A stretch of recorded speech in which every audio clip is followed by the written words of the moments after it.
10వ తారీఖున 2019 నెల రోజుల క్రిందట మరణించి ప్రభు శరణ్ చేరుకున్నారు.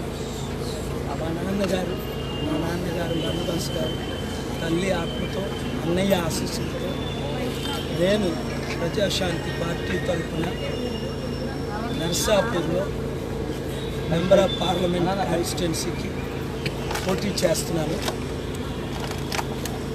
అనేక జిల్లాల్లో అనేక నియోజకవర్గాల్లో పోటీ చేయమన్నప్పటికీ ఫైనల్ లిస్టు 12లో 3 విశాఖపట్నం, కాకినాడ, నర్సాపూర్ బాగా ప్రార్థించగా ఇంకొక నియోజకవర్గంలో కూడా ఎంపీగా పోటీ చేసే అవకాశాలు ఉన్నాయి. నరేంద్ర మోదీ గారు అలాగైతే వారణాసిలో యూపీ, అలాగే గుజరాత్లో ఏ విధంగా పోటీ చేశారో ఇంకొక సీట్లో కూడా పోటీ చేస్తానేమో తెలియదు. అలాగే మెంబర్ ఆఫ్ లెజిస్లేటివ్ అసెంబ్లీగా కూడా ఎమ్మెల్యేగా కూడా 3 ఫైనల్ లిస్టులో ఉన్నాయి.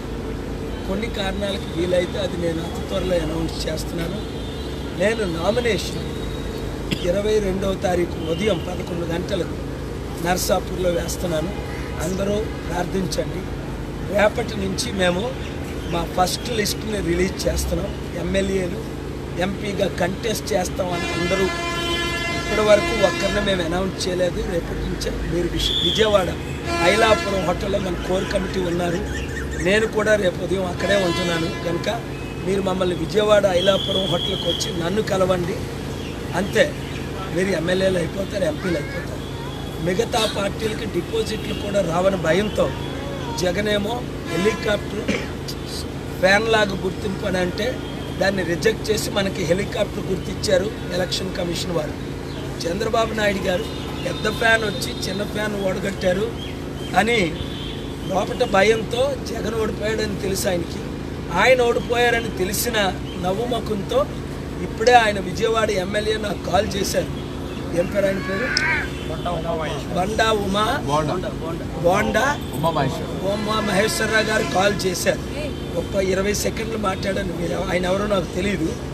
నేను విజయవాడ ఎమ్మెల్యే గారికి సెంట్రల్లో కాంటెస్ట్ చేస్తున్నానండి, మీ ఆశీస్సులు కావాలని అన్నాను. టీడీపీలో ఉంటే మీ ఓటమి ఖాయం, మీరు బయటకు వస్తే ప్రజాశాంతి పార్టీలో టికెట్ ఇస్తాం. ఎందుకంటే ఇప్పుడున్న 2 పార్టీలు అవినీతి పార్టీలు, కొత్త పార్టీ కూడా 5 కోట్లు 10 కోట్లకి టికెట్లు అమ్ముతున్నారు అని పవన్ కళ్యాణ్ గురించి నాకు అనేక ఆరోపణలు వస్తున్నాయి.